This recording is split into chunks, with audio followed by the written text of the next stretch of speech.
Olá, povo de Deus, sábado 10 de dezembro de 2022, segunda semana do Advento. A nossa reflexão de hoje é a partir de Eclesiástico 48, de 1 a 4, 9 a 11, e Mateus 17, 10 a 13. Naqueles dias o profeta Elias surgiu como um fogo, e sua palavra queimava como uma tocha. Fez vir a fome sobre eles e no seu zelo reduziu-os a pouca gente. Pela palavra do Senhor fechou o céu e de lá fez cair fogo por 3 vezes.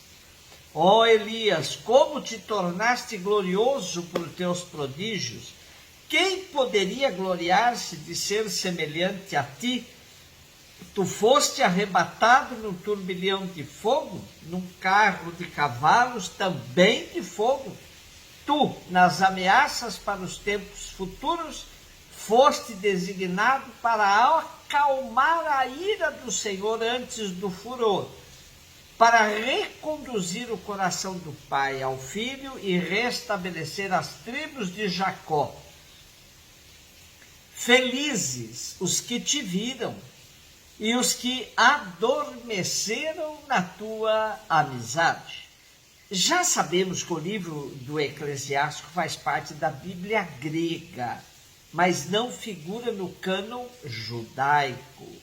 É, pois, um dos livros deuterocanônicos recebidos pela Igreja Cristã. Entretanto, foi composto em hebraico. São Jerônimo o conheceu na língua original e os rabinos o citaram.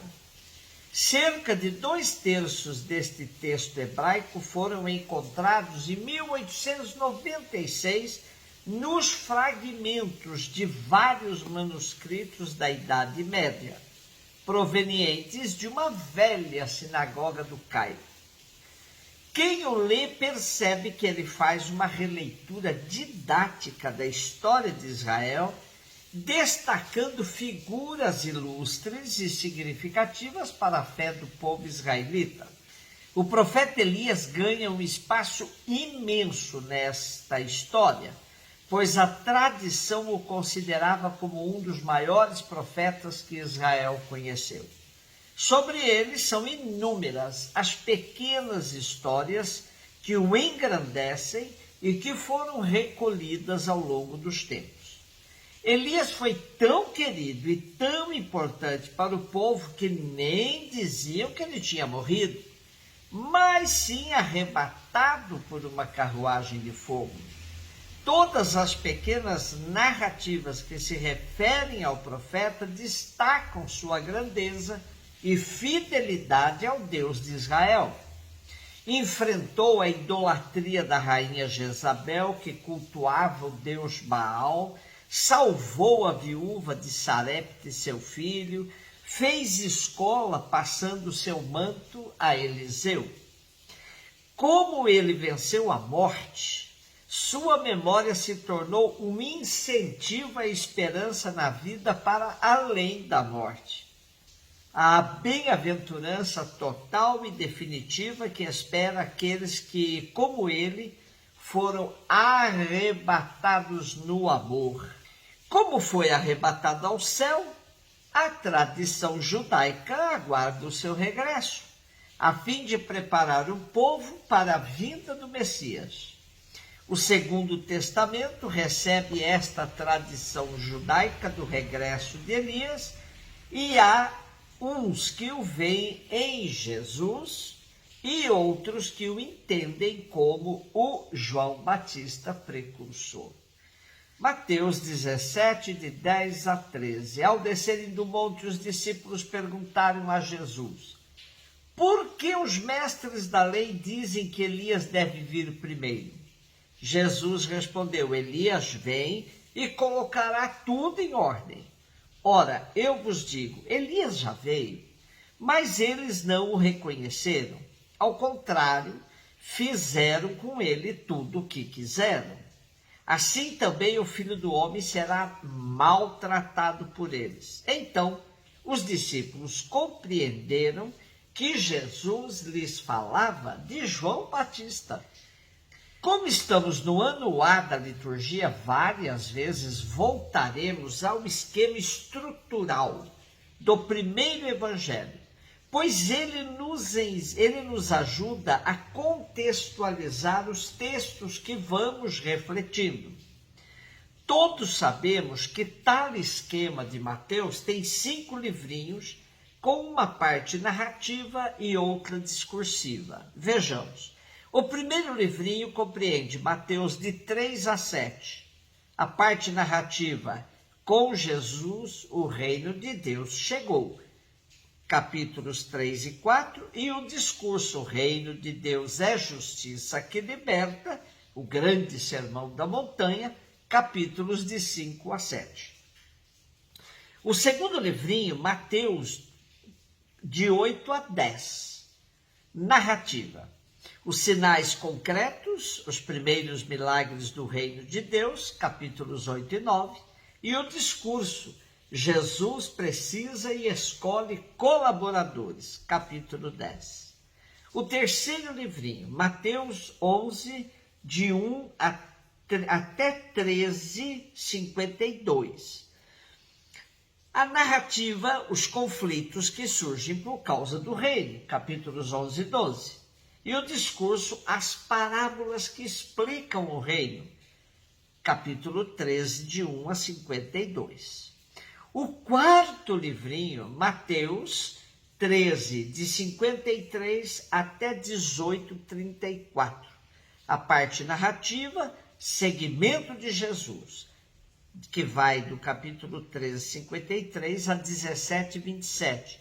E o discurso, o povo de Deus vive a mensagem do reino, capítulo 18, de 1 a 35. O quinto livrinho, Mateus 19 a 25. A parte narrativa, o reino de Deus é universal, deve atingir a todos. Capítulos 19 a 23. E o discurso, o julgamento, capítulos 24 e 25. Os capítulos 1 e 2 compõem o prólogo e os últimos 26, 27 e 28, o epílogo, com o relato da paixão e ressurreição de nosso Senhor. O nosso texto de hoje, portanto, faz parte da secção narrativa do quarto livrinho, situado depois da transfiguração do Senhor. Ao descer do monte, Jesus conversa com os discípulos sobre um dos protagonistas da visão, o profeta Elias, referindo-se às discussões rabínicas sobre a missão de Elias, sobre a verdade e sobre o significado do seu regresso, pré-anunciado por Malaquias. Jesus declara aceitar a tese daqueles que afirmam a necessidade de uma vinda de Elias antes do juízo. Por outro lado, Jesus nega toda visão fantasiosa divulgada entre o povo do regresso de Elias, alertando os discípulos para a necessidade de discernirem o plano de Deus que se revela a seus olhos. Por isso, afirma que Elias já veio, mas foi desconhecido, e que a sua sorte preanuncia a do Filho do Homem. Jesus identifica expressamente Elias como Batista, para convidar o povo à conversão urgente, à cura das relações com as outras pessoas e da relação com Deus. Os discípulos compreendem essa identificação. Parece claro que essa identificação não se deduz automaticamente das Escrituras, mas que se revela a quem, dócil à fé, está disposto a acolher a pregação de João com o insistente convite à conversão e à preparação para o encontro com aquele que vem. Os discípulos, por momentos, parecem compreender, embora seguidamente voltem a cair na incredulidade. Porém, não podemos deixar esse tempo do advento se transformar num tempo de medo, apreensão. O Senhor vem para nos salvar, para nos trazer a alegria de sermos seus seguidores. O cristão precisa dar testemunho da ressurreição, da vitória de Cristo sobre a morte, e não viver cabisbaixo como se a vida devesse se resumir numa penitência interminável. Natal é a meta do advento, e Natal é festa do carinho, da ternura, da vitória do amor sobre o ódio. Um beijo no seu coração.